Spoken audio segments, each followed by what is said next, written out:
The stars had always watched humanity, but humanity had never known that something among those stars was watching back, waiting, counting the years like a farmer counts the seasons before harvest.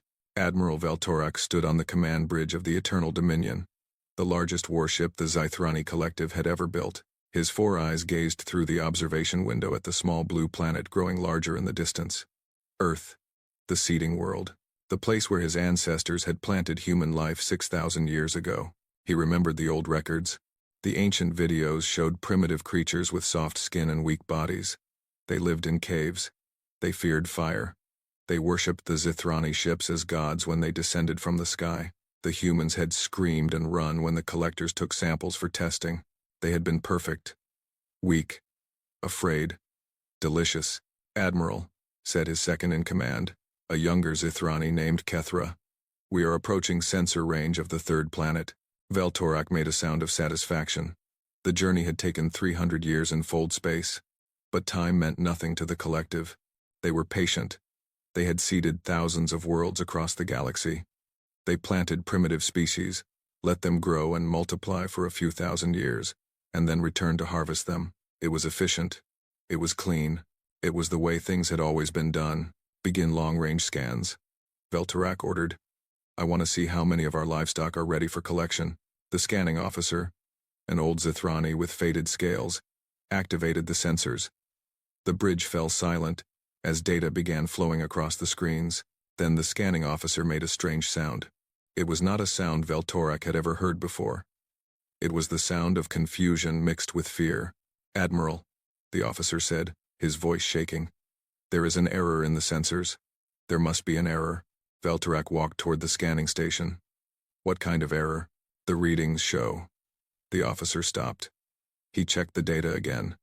He ran the scan a second time. A third time. His four eyes grew wide. "Admiral, the readings show massive structures in orbit around the third planet. Artificial structures, defense platforms. And there are ships, thousands of ships." Veltorak felt his blood grow cold. "That is impossible. Run the scan again." "I have run it 7 times, Admiral. The results are the same." The officer turned to face his commander.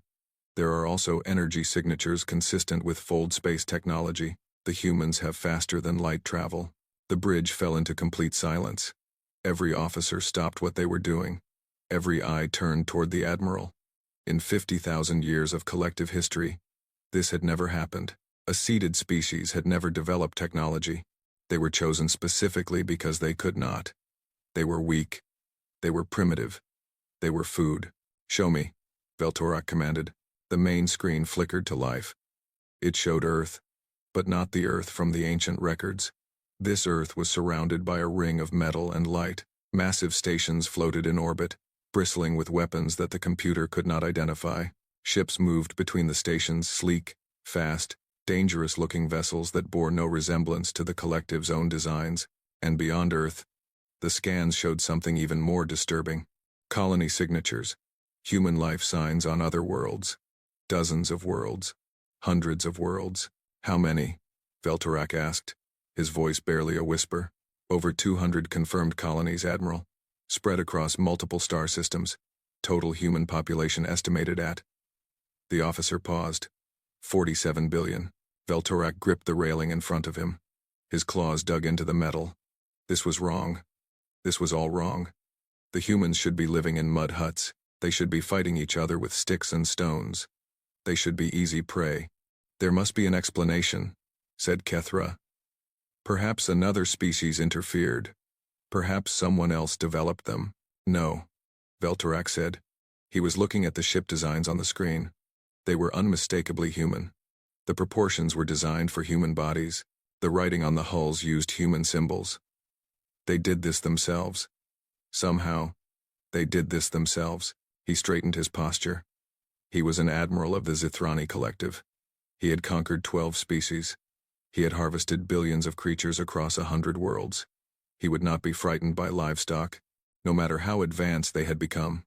"It changes nothing," he declared. "They are still humans. They are still the species we created. They belong to us, by right of seeding. We will simply need to adjust our approach." "Admiral," the communications officer spoke up. We are being scanned. The humans have detected our presence. Let them scan. Let them see the might of the collective. Veltorak turned to face his crew. Open a channel. All frequencies. I will deliver the declaration of harvest myself.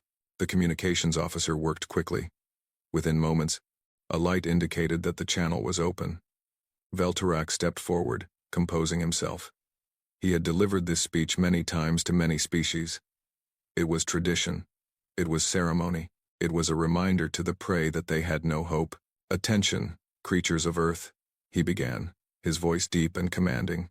I am Admiral Veltorak of the Zithrani Collective. 6,000 of your years ago, our ancestors came to your world.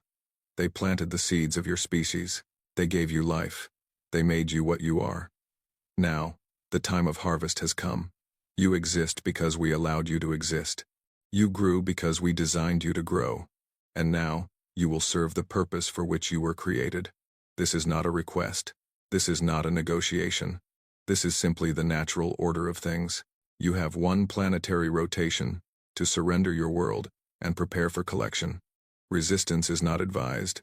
Resistance will only increase your suffering. The collective thanks you for your service. He made a gesture, and the communications officer closed the channel. Veltorak allowed himself a small smile. The speech always worked.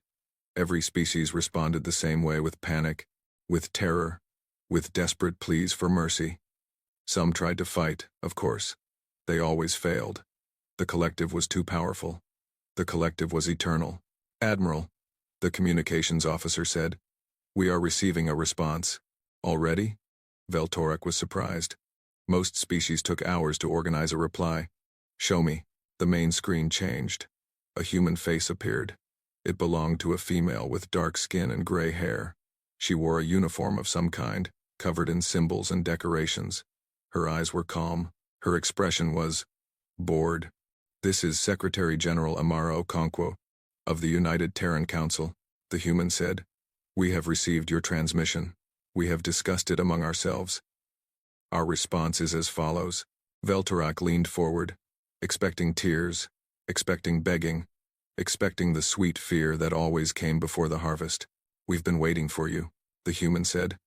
6,000 years is a long time. We almost thought you'd forgotten about us.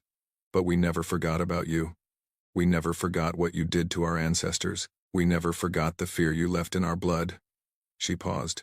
Your move. The transmission ended. The bridge was silent. Veltorak stood frozen, trying to process what he had just witnessed. No fear. No panic. No submission. The human had looked at him like he was an inconvenience, like he was a minor problem to be dealt with. Admiral? Kethra asked carefully. What are your orders? Veltorak did not answer immediately. He was thinking. He was remembering something from the ancient records, something that had been flagged but largely ignored. A note from the original seeding team, written 6,000 years ago. He walked to a data terminal and pulled up the file. The words appeared on screen, written in the old Zithrani script. Species demonstrates unusual aggression. Recommend accelerated harvest timeline. They fight even when defeated. They resist even when resistance is pointless. They do not behave like normal prey. Suggest caution in future dealings. The note had been dismissed at the time. The collective had conquered thousands of species. They had never met one they could not break. The warning had seemed unnecessary.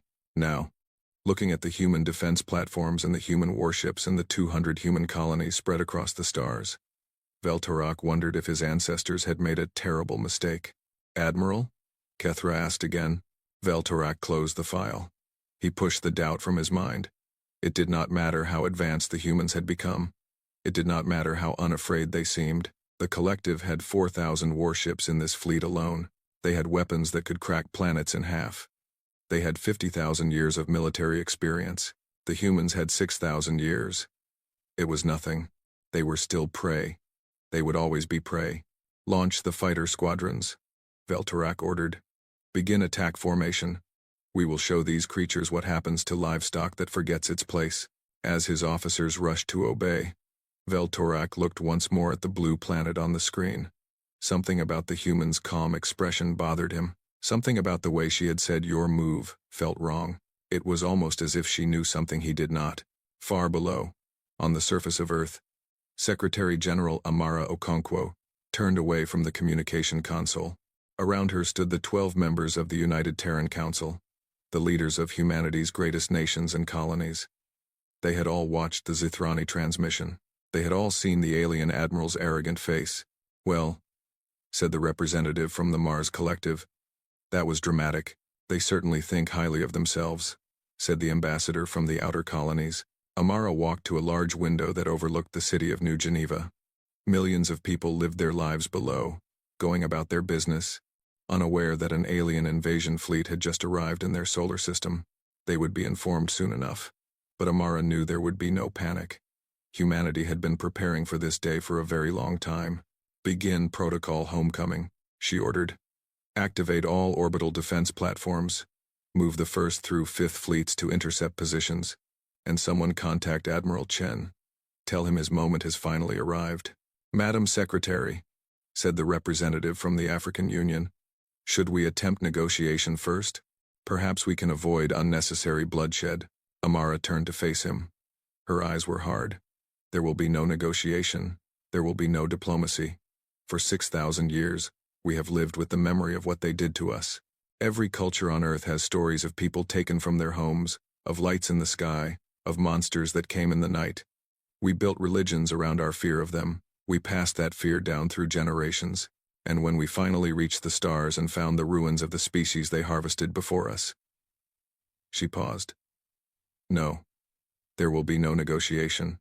There will only be war." The council members nodded. They had all seen the ruins. They had all walked through the empty cities of dead civilizations. They had all read the records left behind by species who had begged for mercy and received none. The Zithrani did not negotiate. The Zithrani did not show mercy. The Zithrani took what they wanted and destroyed everything else. So humanity would do the same. Deep beneath the surface of Earth, in bunkers that had been built centuries ago, military commanders received their orders. Across the solar system, ships that had been hiding in the asteroid belt and in the shadow of Jupiter's moons began to power up their engines. On Mars and Venus and the moons of Saturn, soldiers put on their armor and checked their weapons. Humanity had not been idle during those 6,000 years. They had grown. They had learned. They had built. And most importantly, they had remembered. Every human child learned the history. Every human adult knew the truth. They were not alone in the universe. They had never been alone. And someday, the things that had created them would return to claim their property. That day had finally come. Admiral Chenwei stood on the bridge of the Terran flagship Unconquered, watching the Zithrani fleet on his tactical display. 4,000 ships. It was an impressive number, the largest alien fleet humanity had ever encountered. It was not enough. "All ships report ready, Admiral," his tactical officer announced. Chen nodded. He was an old man now, with white hair and weathered skin. He had spent his entire career preparing for this moment. His father had prepared before him. His grandfather before that. Generation after generation of the Chen family had served in the Terran Defense Force, all of them knowing that someday, the harvesters would return. "Signal all fleet commanders," Chen ordered. "Operation Long Memory is now active. Engage at will." Across the solar system, human ships began to move. They emerged from behind planets and moons, from asteroid fields and orbital stations. They moved with perfect coordination, the result of centuries of planning and practice. The Zithrani had come to harvest livestock. They were about to discover that the livestock had become something else entirely. On the Eternal Dominion, Admiral Veltorak watched his tactical display with growing confusion. The human ships were not fleeing. They were not forming defensive positions. They were attacking. They were actually attacking. "Admiral," Kethra said, his voice uncertain, "the humans are advancing on our position. All of them. They show no signs of fear or hesitation." Veltorak shook his head. It made no sense. The collective's ships were larger. The collective's weapons were more powerful. Any rational species would recognize the hopelessness of their situation and surrender. But the humans were not surrendering. The humans were charging straight at the most powerful fleet in the galaxy, and they were doing it with what appeared to be enthusiasm. "Let them come," Veltorak said, though his voice lacked its earlier confidence. "They will learn the price of defiance." As the first weapons fired and the first ships began to burn, Admiral Veltorak of the Zithrani Collective got his first real lesson in what humanity had become. It would not be his last. And in the silence of space, as battle raged and fire bloomed between the stars, the ancient contest between predator and prey began again. But this time, the roles were not so clear. This time, the prey had teeth, and they had been sharpening them for 6,000 years. The first battle lasted exactly 9 minutes and 47 seconds. In that time, Admiral Veltarak learned more about humanity than his species had learned in 6,000 years of observation. It began when 12 Zythrani warships broke away from the main fleet and moved toward a small human colony on the edge of the solar system. The colony was called Kepler 442b, a mining world with a population of 3 million. Veltarak had chosen it as the first target because it seemed weak. It was far from Earth. It had no major military presence. It would be an easy victory, a demonstration of collective power that would terrify the rest of humanity into submission. He was wrong about everything. The 12 warships were called harvesters. They were massive vessels, each one capable of carrying 100,000 captured creatures in its storage bays. They had glass-like surfaces and weapons that could burn continents to ash. In 50,000 years, no species had ever defeated a harvester in combat. Commander Zethral led the attack. He was young for his rank, eager to prove himself, confident in the superiority of his ships and his species. As his fleet approached Kepler 442b, he activated the communication system. Attention, human colony. You have been selected for harvest. Disable your defenses and prepare for collection. Non-compliance will result in immediate termination. He expected silence. He expected terror. He expected the usual scramble of panicked civilians trying to flee in whatever primitive vessels they had available. What he got was laughter. A human voice crackled over the communication system. It belonged to a male, and he sounded genuinely amused. Harvest? Buddy, do you have any idea where you are? This is Kepler 442b. The miners here are the toughest sons of guns in the outer colonies. Half of them are former military. The other half are criminals who were too mean for Earth's prisons. You just picked the worst possible target. Zethral felt irritation rising in his chest. Your threats are meaningless. We have 12 harvester-class warships. You have a mining colony. Yeah, the human said, and you've got about 30 seconds before you find out what that means. Good luck. The communication ended. Zethral turned to his tactical officer. What is the human military presence on this world? The officer checked his readings. Minimal, Commander. I detect only a few small patrol craft and... Wait. He paused. His 4 eyes widened. Commander, I am detecting multiple contacts emerging from the asteroid field. Dozens of contacts. They appear to be human warships. That is impossible. Our intelligence said this colony had no military presence. Our intelligence was 6,000 years old, Commander. Before Zethral could respond, the first human ships came into view. They were smaller than the harvesters, but they moved with incredible speed. Their designs were angular and aggressive, covered in weapons that the Zythrani sensors could not identify. And they were not alone. From hidden positions throughout the system, more ships appeared. They had been waiting. They had been hiding. They had known the Zythrani were coming, and they had prepared a trap. All ships, battle formation, Zethral shouted. Open fire. The Zythrani weapons activated. Beams of purple energy lanced across space, designed to disable and capture rather than destroy. The collective preferred their prey alive and undamaged. The human ships did not even try to dodge. They flew straight into the weapon fire, absorbing hits that should have disabled them. Their hulls glowed with energy, but they kept coming. Commander, our weapons are not effective. The human ships have some kind of adaptive shielding. Increase power, switch to lethal ordnance. The harvesters changed their attack. The purple beams became white-hot lances of destruction. Several human ships exploded, transformed into expanding clouds of metal and flame. But the humans did not retreat. They did not slow down. They kept charging forward, straight at the Zythrani fleet, and then they returned fire. The first Zythrani ship to die was the Blessed Harvest. A human missile struck its engine section, and for a moment, nothing happened. Then the ship simply came apart. It did not explode in the conventional sense. It was torn to pieces by forces that the Zythrani could not understand.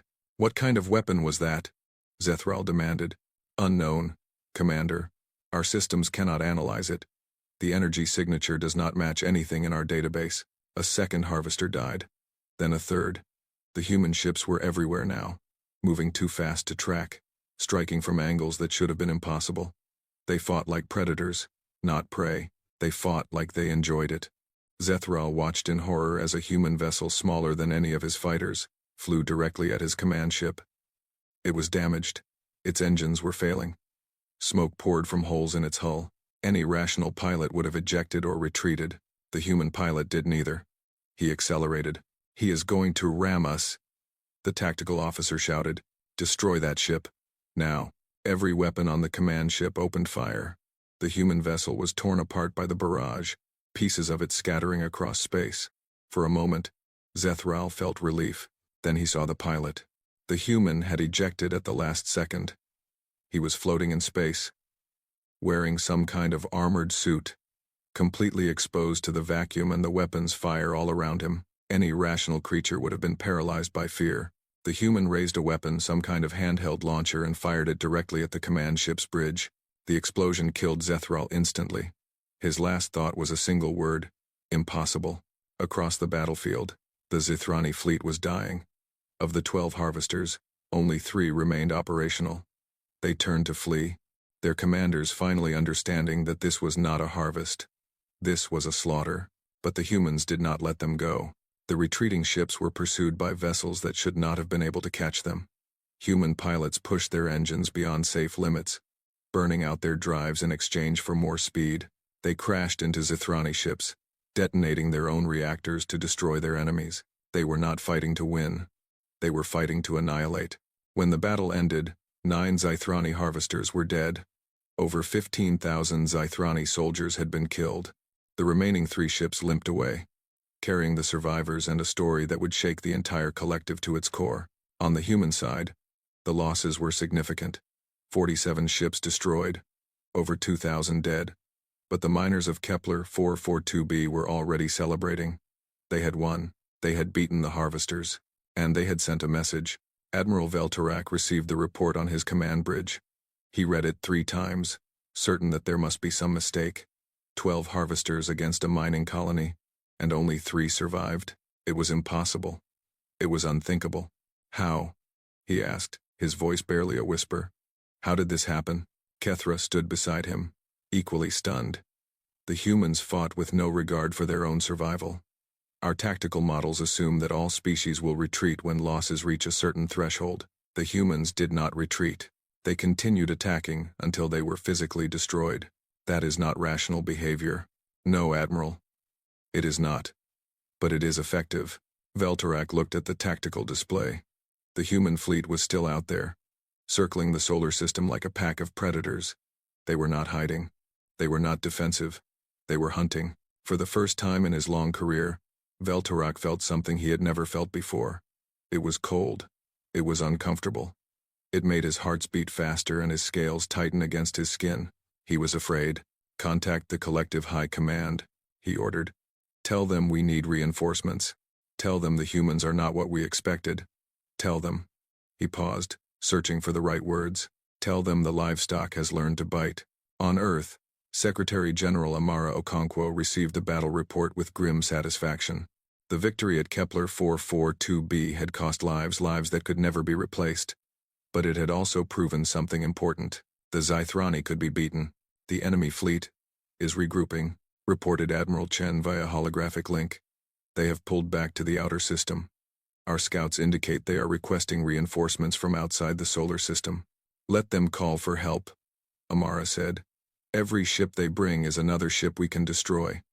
"How are our people reacting?" "With anger, Madam Secretary. The news of the battle has spread to every colony. Recruitment offices are overwhelmed. Weapons factories are running at full capacity. Everyone wants to fight." Amara nodded. This was what she had expected, what she had hoped for. For 6,000 years, humanity had carried fear in their bones, fear of the dark, fear of the sky, fear of things they could not explain. Now that fear had a face, now that fear had a name, and fear, properly channeled, became something else entirely. It became rage. "Continue defensive operations," she ordered. "Let them make the next move." But make sure they understand every step they take toward Earth will cost them dearly. In the depths of space, aboard a damaged harvester limping toward the safety of the main fleet, a young Zithrani officer named Talavex sat alone in his quarters. He had survived the Battle of Kepler 442b.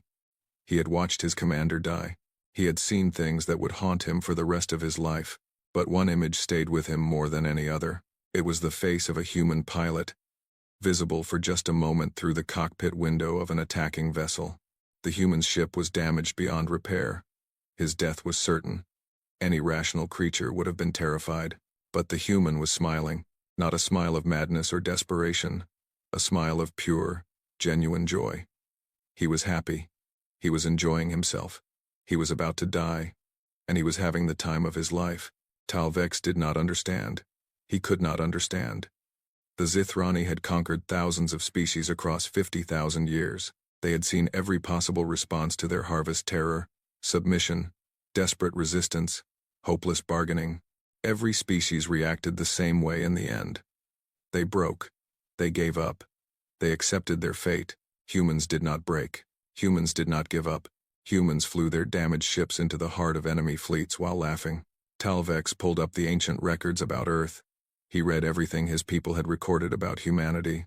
The original seeding reports, the observation logs from the early centuries, the warning from the first survey team. They fight, even when defeated. He had always thought it was an exaggeration, a bit of dramatic language from scientists who had never actually seen combat. Now he knew the truth.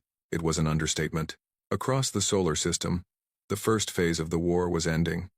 The Zithrani had come expecting easy prey. They had found something else entirely. Something that fought back, something that refused to die quietly, something that made them feel, for the first time in 50,000 years, like they might not be the most dangerous things in the universe. In the council chambers on Earth, Amara Okonkwo stood before a window and watched the sun set over New Geneva. Somewhere out there, beyond the sky, an alien fleet was licking its wounds and calling for reinforcements. Somewhere out there, the creatures who had created humanity were learning that their creation had exceeded all expectations. 6,000 years, she said to herself. 6,000 years of waiting. 6,000 years of preparing. And now, finally, we get to show them what we've become. Behind her, the council was busy coordinating the war effort. Ships were being built. Soldiers were being trained. Weapons were being manufactured.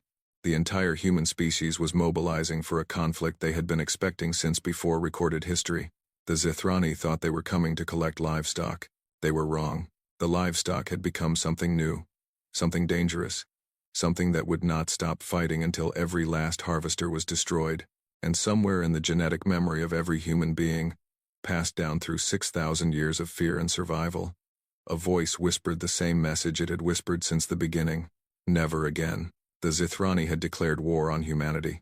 They had expected easy victory. They had expected submission. They had expected the natural order of predator and prey. Instead, they had woken something that should have been left sleeping. Something that had waited 6,000 years for this exact moment. Something that was very, very angry. And it was just getting started. The second phase of the war was about to begin. The Zithrani would bring more ships, more soldiers, more weapons. They would throw everything they had at humanity, determined to prove that they were still the masters of the galaxy. They would learn. They would all learn. Humanity was no longer prey. Humanity was the hunter, and the hunt had only just begun. The War Council met in a chamber deep beneath the mountains of Switzerland, in a bunker that had been expanded and reinforced over the course of 3 centuries. The original structure dated back to the early atomic age, when humanity feared destroying itself. Now it served a different purpose. Now it was the heart of humanity's war effort against an enemy from the stars. Secretary General Amara Okonkwo stood at the front of the room, facing a wall of screens that showed tactical data from across the solar system and beyond. Around her sat the leaders of every major human faction: the Earth nations, the Mars Collective, the Outer Colonies, the Belt Federation, and the distant settlements on worlds with names that would have been science fiction just a few centuries ago. Before we discuss strategy, Amara began, I want to remind everyone why we are here. I want to remind you of what we are fighting for. General Thompson, if you would. An older man with a scarred face and cybernetic eyes stood and activated a holographic display. The room darkened, and images began to appear in the air above the conference table. "This is Proxima Centauri IV," General Thompson said. "The first extrasolar world we colonized. When we arrived 312 years ago, we found these." The image showed ruins. Massive structures of stone and metal, overgrown with alien vegetation but still recognizable as the remains of a city. Streets, buildings, what might have been homes and shops and temples, all of it empty, all of it silent. "We found organic remains," Thompson continued. "We analyzed them. The species that built this city was intelligent. They had developed agriculture, writing, mathematics. They had started to build machines. They were on the verge of an industrial revolution. Then, approximately 4,000 years before we arrived, something killed them. All of them. Every single member of their species, across their entire world. There were signs of resistance, weapons, fortifications, mass graves where they buried their fighters. But in the end, they lost. The image changed. Another world, another ruined city. This is Gliese 667c. Same story. A developing civilization. Signs of intelligent life. Then, sudden extinction. We found records this time. Carvings on stone walls, made by the last survivors. They showed ships coming from the sky. They showed creatures with 4 eyes and scaled skin. They showed their people being taken, loaded into those ships, and never seen again. The room was silent. Everyone knew this history. Everyone had learned it in school. But hearing it again, now, with the Zithrani fleet waiting just outside their solar system, gave the old story new weight. "We have found 47 worlds with similar evidence," Thompson said. 47 species that developed intelligence, developed civilization, and then were harvested by the Zithrani collective. Some of them left more records than others. Some of them managed to fight back for years before they were overwhelmed. But in the end, every single one of them was destroyed. The hologram changed again. This time it showed Earth. Not modern Earth, but ancient Earth, the coastlines different, the continents in slightly different positions. The view zoomed in on a specific location. The Fertile Crescent, the birthplace of human civilization. "And then there is us," Thompson said. "The only species seeded by the Zithrani that did not get harvested.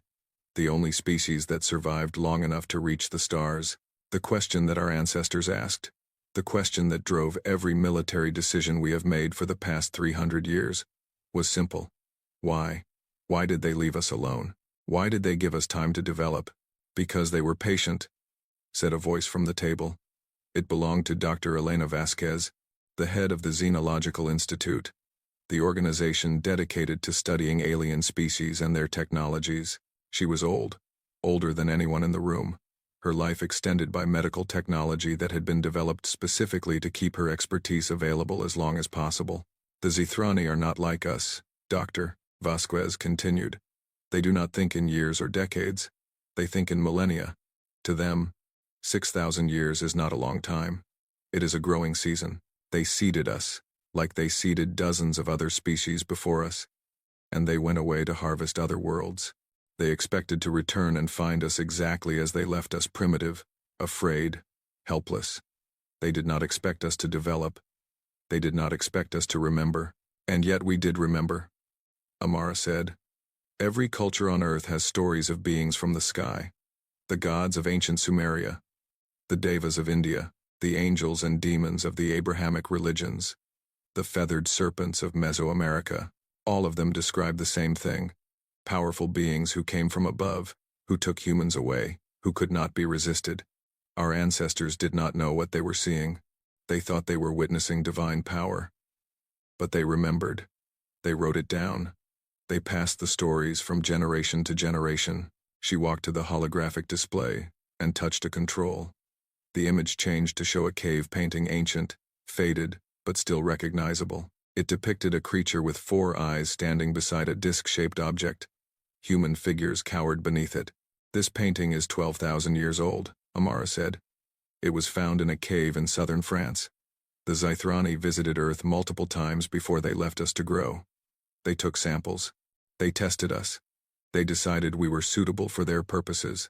And our ancestors watched, and remembered, and drew what they saw on the walls of caves. The image changed again, showing a document. It was written in an ancient script. The letters faded but still legible. This is the Tablet of Marduk, found in the ruins of Babylon. It dates to approximately 1800 BCE. It describes a prophecy. The sky gods will return when humanity has grown fat and numerous. They will come to take what is theirs. But if the children of earth remember, if they prepare, if they fight, then the harvest can be stopped. Amara looked around the room. Every eye was on her. Every face was grim with understanding. Our ancestors knew, she said. They did not have the science to understand what they were seeing. They did not have the technology to resist. But they knew that something was out there, something that would return someday. And they tried to warn us. They did everything they could to make sure we would remember. General Thompson took over the presentation. When humanity developed faster than light travel 312 years ago, one of our first missions was to find evidence of the Zythrani. We hoped we were wrong. We hoped the old stories were just myths. But when we found those ruins on Proxima Centauri IV, we knew the truth. The monsters were real. The harvesters were real. And they were coming back. So we prepared, said Admiral Chen, speaking via holographic link from his flagship. Every military advance, every new weapon, every defensive installation, all of it was designed with one purpose in mind. When the Zythrani returned, we would be ready. The hologram showed a timeline. It began 3 centuries ago and extended to the present day. We developed adaptive shielding specifically to counter Zythrani energy weapons, Chen explained. We studied the ruins they left behind and reverse-engineered what we could.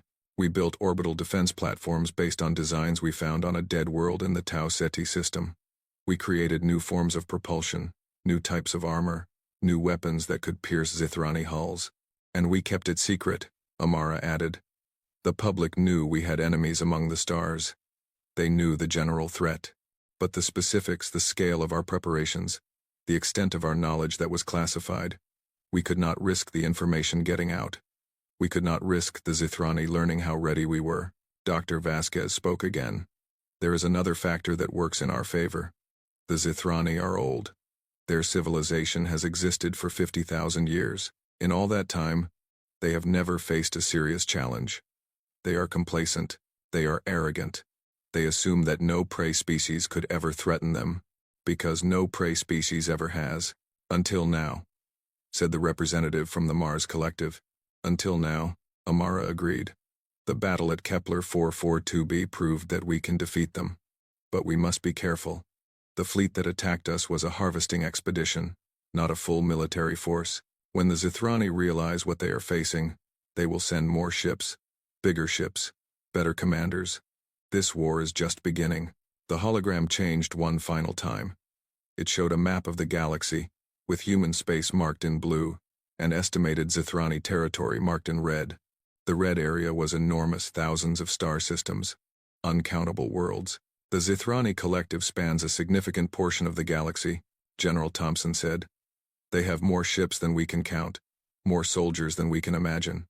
In a straight fight, fleet against fleet, they would overwhelm us eventually. We cannot win through force alone. Then how do we win? Asked the representative from the Belt Federation. Amara smiled. It was not a happy smile. It was the smile of someone who had spent years planning for this exact moment. We do not fight them on their terms, she said. The Zythrani are used to harvesting prey species. They expect us to cower. They expect us to run. They expect us to break when the pressure becomes too great. So we do the opposite. We attack. We take risks they would never take. We fight in ways they cannot predict or understand. She brought up a new display showing military tactics and strategies. Human soldiers are different from any enemy the Zythrani have ever faced. We do not retreat when the battle turns against us. We dig in. We counterattack. We use guerrilla tactics, sabotage, psychological warfare. We make every planet they try to take cost them dearly. We make every victory they achieve feel like a defeat. Admiral Chen nodded. Our pilots are trained to ram enemy ships if their weapons fail. Our ground forces are trained to fight until the last soldier falls. Our civilians are trained to resist occupation through any means necessary. The Zythrani expect us to value our lives above all else. They do not understand that there are things we value more. Like what? asked a young representative who had not spoken before. Revenge, Amara said simply. For 6,000 years, we have carried the fear of the harvesters in our blood. Our children have nightmares about things in the sky. Our cultures are built on stories of abduction and terror. The Zithrani created us to be livestock. They designed us to be afraid. But they made a mistake. They gave us too much time. And fear, given enough time, becomes something else entirely. Anger, General Thompson said. Hatred, Dr. Vasquez added. Determination, Admiral Chen finished. Amara looked around the room, meeting the eyes of every leader present. The Zithrani thought they were coming to harvest a docile population. They thought they were going to collect livestock. Instead, they are going to face a species that has been preparing for them for 6,000 years. A species that knows exactly what they are and what they do. A species that has decided, collectively and unanimously, that it would rather die fighting than submit to slavery. She paused, letting her words sink in. This war will be long. It will be bloody. Many of us will not survive to see its end. But I promise you this, we will not lose.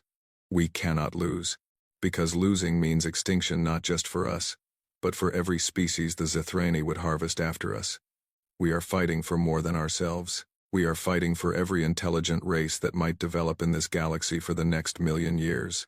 The room was silent for a long moment. Then, slowly, the representative from the outer colonies began to clap. Others joined him. Within seconds, the entire room was applauding. Amara raised her hand for silence. Enough celebration. We have work to do. The Zithrani will send reinforcements. We need to be ready. Admiral Chen, you have operational command of all military forces. General Thompson, you will coordinate ground defenses. Dr. Vasquez, I want your team analyzing every piece of Zithrani technology we can capture. We need to understand their weaknesses. And you, Madam Secretary? Admiral Chen asked. Amara's expression hardened. I will be doing something I have waited my entire life to do. I will be sending a message to the Zithrani High Command. I want them to know exactly who they are dealing with. I want them to understand that we are not livestock. We are not prey. We are the species that survived. We are the species that remembered. And we are the species that is going to destroy them. She turned to face the screens, looking at the tactical display of enemy positions. They created us to be food, she said softly. They are about to learn what happens when the food fights back. Far away, across the vast emptiness of space, the Zithrani High Command was receiving reports from the Earth expedition. They were reading about impossible battles, about prey that refused to die, about a species that had somehow transformed itself from livestock into something dangerous. The collective had ruled the galaxy for 50,000 years. They had never faced a real challenge. They had never imagined that one of their own creations could threaten them. They were about to learn how wrong they had been. And in the darkness between stars, human ships were already moving. Attack forces, sabotage teams, scouts probing enemy territory. The war was spreading beyond the solar system, beyond the boundaries that the Zithrani thought defined human space. Humanity was not content to defend its own worlds. Humanity was going on the offensive. The hunters were about to discover what it felt like to be hunted, and the galaxy would never be the same again. The reinforcements arrived 6 months after the first battle. Admiral Veltorak had requested additional ships. The Zithrani High Command had sent everything. 4,000 warships emerged from fold space beyond the orbit of Neptune. It was the largest military force the collective had ever assembled in a single location. Harvester ships, each one capable of carrying 100,000 captives. Destroyer vessels designed to break planetary defenses. Command carriers that could coordinate entire fleets. And at the center of the formation, the Eternal Dominion, the flagship of the most powerful empire in the galaxy. Veltorak stood on his bridge, watching the massive fleet take shape around him. He had spent 6 months studying reports from the initial engagement. He had analyzed every recording, every tactical assessment, every account from the survivors of the Kepler 442b massacre. He understood now what he was facing. The humans were different. They were dangerous. They would not surrender, but it did not matter. The collective had 4,000 ships. The humans, according to the latest intelligence, had perhaps 600. The numbers were impossible to overcome. Victory was certain. All ships report ready, Admiral, Kethra announced. The fleet awaits your command. Veltorak nodded slowly. Target: Earth, the human homeworld. We will burn it from orbit. We will destroy every city, every installation, every sign of their civilization, and then we will move to their colonies and do the same. By the time we are finished, there will be no humans left in the universe. It was not the original plan. The original plan had been to harvest the humans, to add their genetic material to the collective's food supply. But that was no longer possible. The humans had proven themselves too dangerous to keep alive. They were like a virus that had to be eliminated before it could spread. Move the fleet into attack formation, Veltorak ordered. We end this today. The massive Zithrani armada began to move toward the inner solar system. It was an impressive sight, thousands of ships moving in perfect coordination, their hulls gleaming in the light of the distant sun. Nothing in the galaxy could stand against such a force. Nothing except humanity. The first warning came when the fleet passed the orbit of Jupiter. Sensors detected movement in the asteroid belt, dozens of small contacts, approaching at high speed. Human ships, the tactical officer reported. Attack craft. They are on an intercept course. Veltorak felt a chill run down his spine. Dozens of ships against 4,000. It was suicide. It was pointless. It was exactly what he had expected. Destroy them, he ordered. The front ranks of the Zithrani fleet opened fire. Space lit up with energy beams and missile salvos. The human ships were caught in a storm of destruction. They did not slow down. The first wave of human attack craft flew straight into the teeth of the Zithrani barrage. Some exploded instantly. Others took hit after hit, their hulls disintegrating piece by piece. But they kept coming. They kept firing. And they kept dying. One human ship, trailing smoke and fire from a dozen wounds, managed to reach a Zithrani destroyer. It crashed directly into the destroyer's engine section, its pilot choosing death over retreat. The explosion took both ships. Admiral, Kethra said, his voice tight with tension. They are not retreating. They are all going to die. And they are not retreating.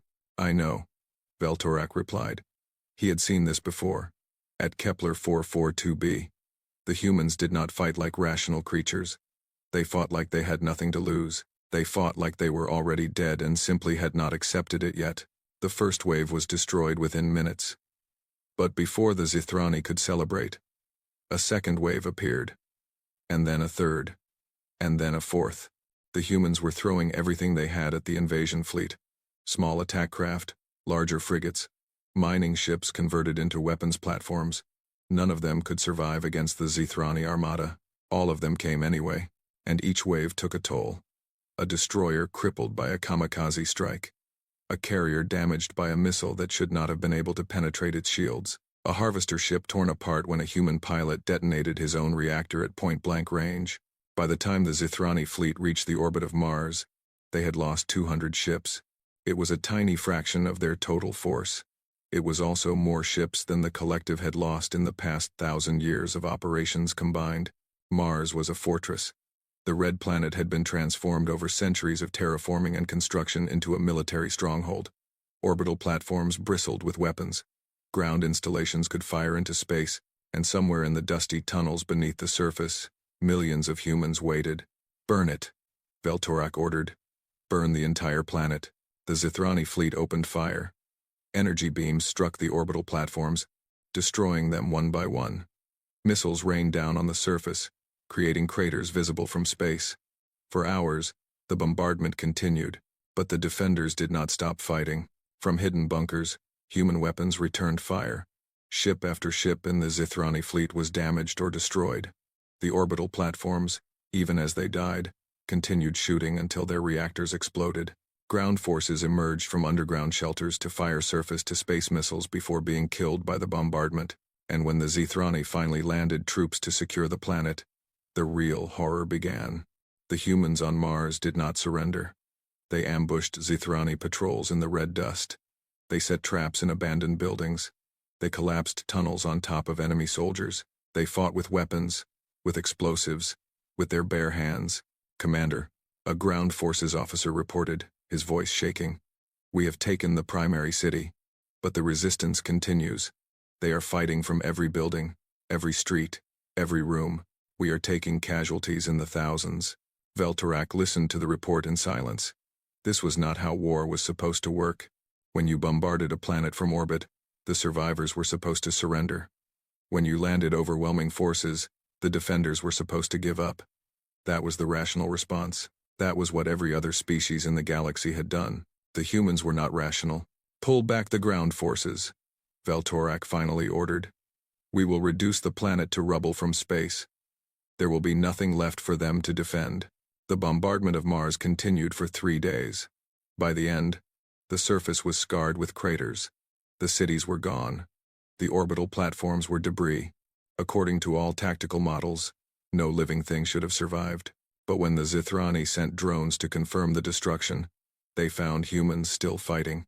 Soldiers who had hidden in deep bunkers, civilians who had taken up arms, survivors who emerged from the ashes to fire one last shot at the invaders before dying. The Zithrani had killed millions, but they had not broken the human spirit. The fleet moved on toward Earth. Earth was defended by everything humanity had left. 300 warships formed a wall between the Zithrani and their homeworld. Orbital platforms encircled the planet like a crown of thorns. On the surface, 8 billion people waited. Some of them were afraid. All of them were ready. Admiral Chenwei stood on the bridge of the Unconquered, watching the Zithrani armada approach. His fleet was outnumbered nearly 8-1. His ships were smaller, less powerful, less numerous. Every tactical calculation said he would lose. He smiled. "Open a channel to all ships," he ordered. "I want everyone to hear this." The communication officer nodded. "Channel open, Admiral." Chen took a deep breath. "This is Admiral Chenwei. The enemy is approaching Earth. They believe this will be an easy victory. They believe we will break. They believe we will run." He paused. "They are wrong." Across the human fleet, soldiers and sailors listened to their commander's voice. For 6,000 years, we have lived in the shadow of fear. Fear of the sky. Fear of the darkness. Fear of the things that came in the night and took our ancestors away. Today, that fear ends. Today, we stand and face the monsters. Today, we show them what humanity has become. Chen looked out at the stars, at the distant lights of the Zithrani fleet. "Some of us will not survive this battle. That is the price of freedom. But I promise you this. Every one of us who falls will take 100 of them with us. Every ship we lose will cost them dearly. And when this is over, when the last Zithrani ship is burning in the void, the galaxy will know that humanity cannot be conquered, cannot be harvested, cannot be destroyed." He raised his fist. "For Earth, for humanity, for every ancestor they stole from us. No retreat, no surrender. Today, we make them pay." The human fleet roared in response. On every ship, soldiers shouted their defiance. On Earth, billions of people watched the broadcast and added their voices to the cry. And then the battle began. The Battle of Sol was the bloodiest engagement in galactic history. For 72 hours, humanity and the Zithrani fought without pause. Ships died by the hundreds. Debris filled the space around Earth until navigation became nearly impossible. The Zithrani had more ships, more weapons, more soldiers. But the humans had something the Zithrani could not understand. They had desperation. They had rage. They had 6,000 years of accumulated fury finally given an outlet. Human pilots flew suicide missions into the heart of the enemy fleet. Human gunners kept firing even as their ships burned around them. Human soldiers boarded Zithrani vessels and fought hand-to-hand in the corridors, killing and dying in the darkness between the stars. Veltorak watched his fleet being torn apart and felt something he had never felt before. Terror. "They will not stop," Kethra said, his voice hollow. "We have killed thousands of them, tens of thousands, and they will not stop. They are insane." Veltorak replied, "No, Admiral. They are something worse. They are motivated." On the second day of the battle, a human frigate, its engines destroyed, its weapons depleted, its crew reduced to a single pilot, made a final burn toward the Eternal Dominion. The pilot's name was Lieutenant Sarah Park. She was 26 years old. She had known, when she volunteered for this mission, that she would not survive. She did not care. Her ship screamed through the Zithrani formation, dodging fire by instinct alone. She could see the massive bulk of the enemy flagship growing larger in her viewport. She could see the weapons tracking her, trying to lock on. She activated her communication system. She wanted the Zithrani to hear her final words. This is Lieutenant Park of the Terran Defense Force. I am about to crash my ship into your bridge. I thought you should know why." She was still smiling as she spoke. "You came to our world 6,000 years ago. You took our people. You treated us like animals. And then you went away, thinking you could come back whenever you wanted and take more. You were wrong. We remembered. We prepared.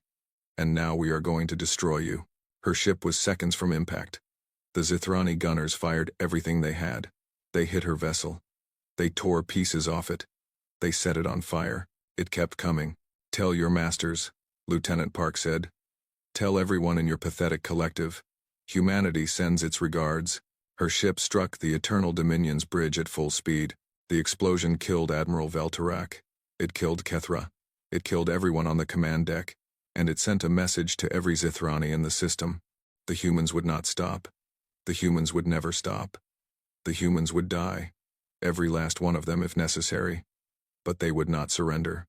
On the third day, the Zithrani fleet retreated. They had come with 4,000 ships. They left with 800. They had expected to conquer a primitive species. They had found something else entirely. As the survivors fled toward the outer system, they broadcast a message back to the collective homeworld. It was the first such message in the 50,000-year history of the Zithrani Empire. It was a request for a ceasefire.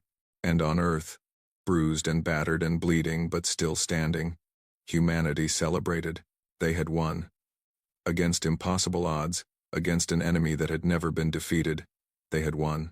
Secretary General Amara Okonkwo stood in the ruins of New Geneva, looking up at a sky still filled with debris from the battle. Around her, people were digging out survivors, treating the wounded, mourning the dead. The cost had been enormous. Millions of casualties. Hundreds of ships destroyed. Mars was a wasteland. The outer colonies were in ruins, but humanity was still here. Humanity was still fighting. And the Zithrani were running. "Madam Secretary," an aide said, approaching carefully. "We have received a message from the Zithrani fleet. They are requesting terms for a ceasefire." Amara did not respond immediately. She was thinking about Lieutenant Park, about Admiral Chen, who had died when the Unconquered was destroyed, about the countless others who had given their lives in the battle. "Tell them," she finally said, "that we will discuss terms. But make sure they understand one thing." "What is that, Madam Secretary?" Amara turned to face her aide. Her eyes were cold. Her voice was steady. "This is not over. We are not going to stop until the collective is destroyed. Tell them that every day they delay, every day they refuse to surrender completely, more of their ships will die. More of their soldiers will die. We have been waiting 6,000 years for this moment. We are not going to waste it." The aide swallowed nervously. "Yes, Madam Secretary." As he hurried away to deliver the message, Amara looked up at the stars again. Somewhere out there, the remnants of the Zithrani fleet were licking their wounds. Somewhere out there, the High Command was receiving reports about the impossible defeat. She hoped they were afraid. She hoped they understood what they had unleashed, because humanity was just getting started, and the next phase of the war would make the Battle of Seoul look like a minor skirmish. The hunters had become the hunted, and humanity was very, very good at hunting. The Zithrani High Senate had not convened an emergency session in 3,000 years. There had been no need. The collective was eternal. The collective was supreme. Nothing in the galaxy could threaten their dominance. Until now. The Great Chamber was filled with the most powerful beings in the Zithrani Empire. Senators who controlled entire star systems. Admirals who commanded fleets of thousands. The High Arbiter himself, the oldest living Zithrani, who had personally overseen the harvest of 100 species, and standing before them all, a single human. Ambassador Chen Wei was the nephew of the admiral who had died defending Earth. He was 53 years old, with gray hair and calm eyes. He wore a simple black uniform with no decorations except a small pin on his collar, the symbol of the United Terran Council. He was not afraid. The High Arbiter spoke first. His voice was ancient and cold, like wind blowing through an empty tomb. "You stand in the heart of the collective. No member of a prey species has ever set foot in this chamber. Do you understand the significance of this moment?" Chen nodded. "I do. You have invited me here because you are afraid. You have suffered defeats that you cannot explain. Your fleet at Seoul was destroyed. Your commanders are dead. And for the first time in 50,000 years, you do not know what to do next. A murmur ran through the Senate chamber. Several senators made sounds of outrage, but the High Arbiter raised a clawed hand for silence. "You are bold," he said. "I will grant you that. But boldness alone will not save your species. The collective spans thousands of star systems. We have billions of soldiers, tens of thousands of warships.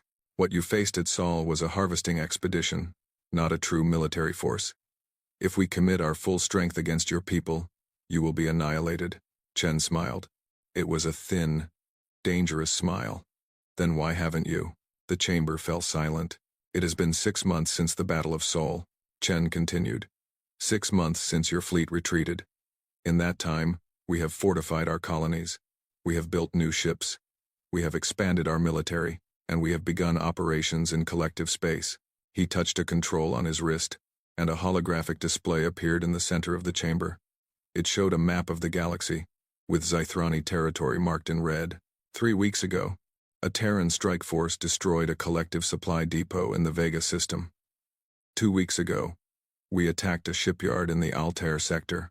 Last week, we freed 40,000 captives from a harvesting station near Deneb. Chen paused. "Your people call them food. We call them survivors. And we are going to free every single one of them." The High Arbiter's 4 eyes narrowed. "These are minor annoyances, raids by desperate refugees. They prove nothing, do they?" Chen touched another control. The holographic display changed, showing fleet movements. "This is the current position of the collective's 7th Fleet, which was supposed to be guarding your border with the Orion territories. As you can see, they have been redeployed to hunt our raiding parties. And this is the position of your 3rd Fleet, which was supposed to be patrolling the core systems. They have been sent to reinforce the Altair sector." He looked at the High Arbiter. "You are stretched thin. You are responding to threats that appear and disappear before you can catch them. And every ship you redeploy is a ship that is not defending something else." Chen smiled again. "We are not trying to defeat you in one great battle. We are going to bleed you slowly. We are going to make you so afraid, so paranoid, so desperate, that you will eventually destroy yourselves." The Senate chamber erupted in noise. Senators shouted. Admirals pounded the tables. The High Arbiter himself rose from his throne, his ancient body trembling with rage. "You dare threaten us? You are a prey species. You exist because we allowed you to exist." Chen did not flinch. He stood in the center of the most powerful empire in the galaxy, surrounded by beings who wanted him dead, and he did not flinch. "That is exactly the problem," he said. "You keep saying that. You keep believing it. But you are wrong. We are not prey. We never were. You made a mistake when you seeded our world 6,000 years ago. You thought you were creating livestock. Instead, you created your own destroyers." He took a step forward. The guards around the chamber moved, but the High Arbiter waved them back. "Let me tell you a story," Chen said. "A story about my species. 6,000 years ago, your ancestors came to our world. They took our people. They treated us like animals. And then they left, assuming we would still be waiting when they returned. But we did not wait. We did not forget. We remembered every story, every nightmare, every terror passed down through generations. And we prepared." He gestured at the holographic display. "Every advancement in human technology was driven by fear of your return. Every military doctrine, every weapon system, every defensive installation, all of it was designed with one purpose: to defeat you. We did not know when you would come back. We did not know how powerful you would be. But we knew you were out there. And we spent 6,000 years getting ready." The chamber was silent now. Even the most aggressive senators were listening. "You asked why we are not afraid," Chen continued. "You asked why we fought so hard at Sol. Why our people die laughing. Why we refuse to surrender no matter the cost. The answer is simple: fear. We have been afraid for 6,000 years. We have lived with fear so long that it has become part of us. It has changed us. It has made us into something that you cannot understand." Well, he looked around the chamber, meeting the eyes of every senator and admiral. "We are not afraid of death. We are afraid of what you represent. We are afraid of being cattle again. We are afraid of seeing our children taken, our worlds harvested, our species erased from history like so many before us. And that fear is stronger than anything you can threaten us with. That fear will make us fight until the last human is dead. That fear will make us destroy ourselves rather than submit to you." The High Arbiter sat back in his throne. For the first time, he looked his age. He looked tired. "What do you want?" he asked. "Surrender," Chen said simply. "Complete and unconditional. You will release all captive species currently held in collective stasis facilities. You will cede all territory within 500 light-years of Earth. You will disarm your military fleets and submit to inspection by Terran forces. And you will acknowledge, publicly and forever, that humanity is not livestock, that we are a sovereign species with rights equal to any in the galaxy." The demands hung in the air. Every being in the chamber knew what they meant. The collective had never surrendered. The collective had never acknowledged any species as an equal. The collective had never done anything except take what it wanted and destroy what it did not. "And if we refuse?" the High Arbiter asked. Chen's expression did not change. "Then we continue fighting. We attack your supply lines. We raid your colonies. We free your captives and arm them against you. We turn every species you have ever harvested into allies against you. And in 100 years, or 1,000 years, or 10,000 years, we will finally reach this chamber, and we will burn it to the ground." He paused. "You said the collective is eternal. You are wrong. Everything ends. Everything dies. Even empires that have lasted 50,000 years. The only question is, how much blood you want to spill before you accept the inevitable." The High Arbiter was silent for a long moment. Around him, the senators and admirals waited for his response. The fate of two civilizations hung in the balance. Finally, slowly, the ancient Zithrani nodded. "We will discuss your terms." 3 months later, the Treaty of Sol was signed. The Zithrani collective surrendered. They released their captives. They withdrew from human space. They acknowledged humanity as a sovereign power. It was the greatest victory in human history. But Secretary General Amara Okonkwo knew it was not the end. Standing in the rebuilt council chambers in New Geneva, she watched the celebrations outside with tired eyes. The war was over. The enemy was defeated. Humanity had survived. And yet, she could not rest. "The Zithrani are not the only threat," she said to her advisors. "There are other predator species out there, other empires that might see us as prey. We cannot become complacent. We cannot assume that we are safe."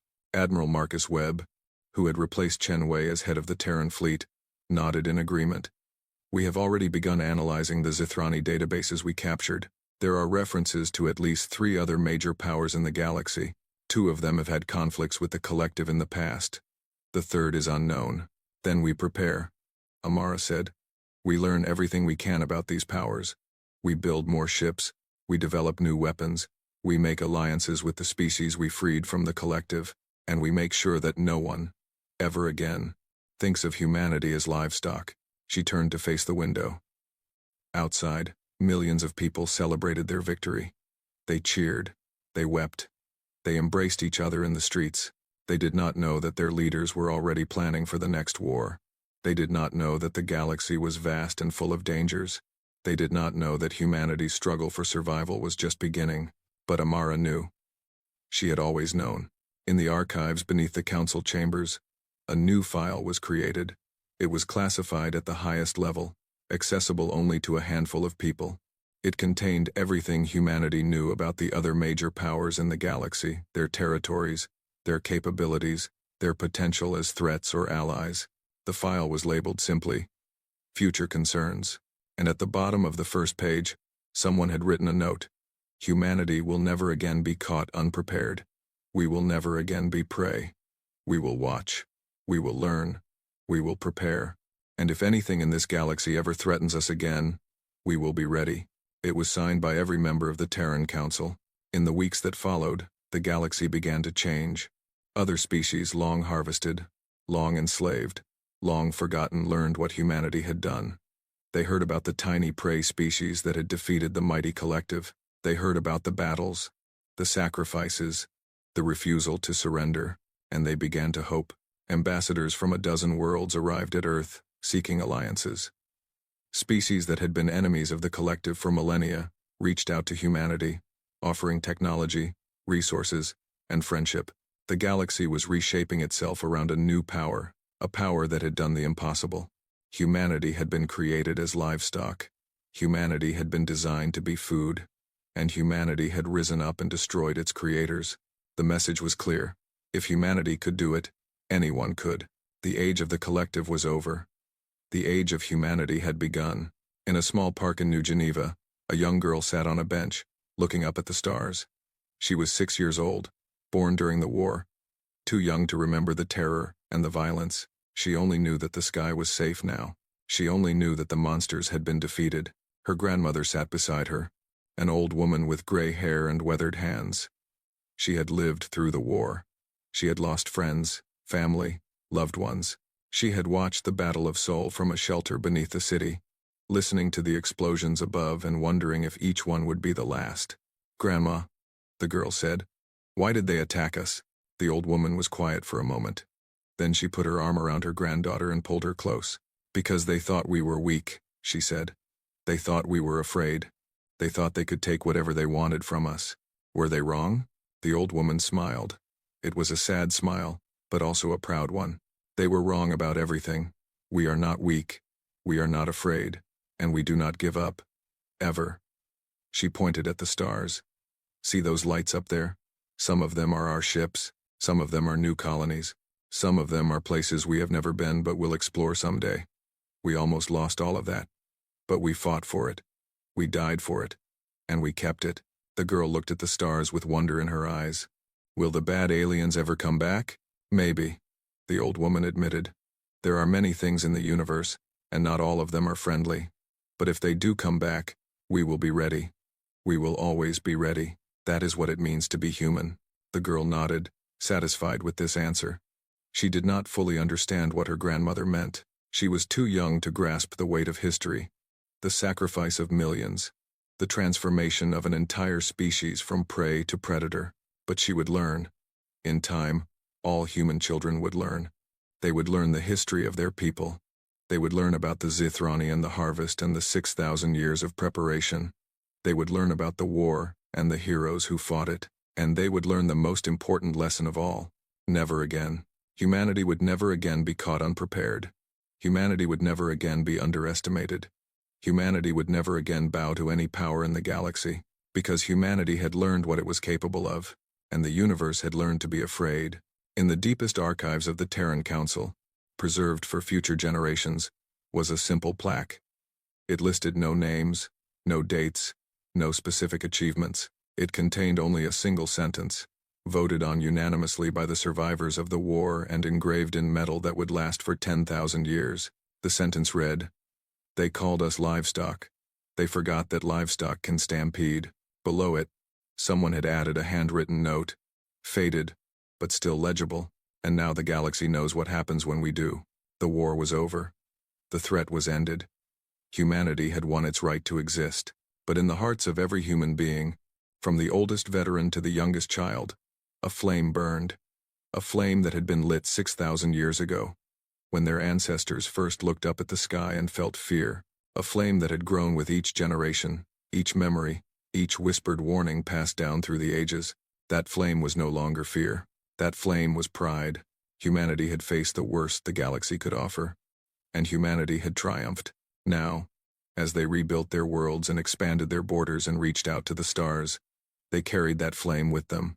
They carried the memory of what they had overcome, and they carried a promise to every generation that would follow. We survived. We fought. We won. And we will never, ever, let it happen again. The stars waited, vast and infinite and full of wonders. Some of those wonders were beautiful. Some of them were dangerous, but humanity was no longer afraid of the dark. Humanity was the thing the dark should be afraid of. And from this day forward, the galaxy would remember that forever.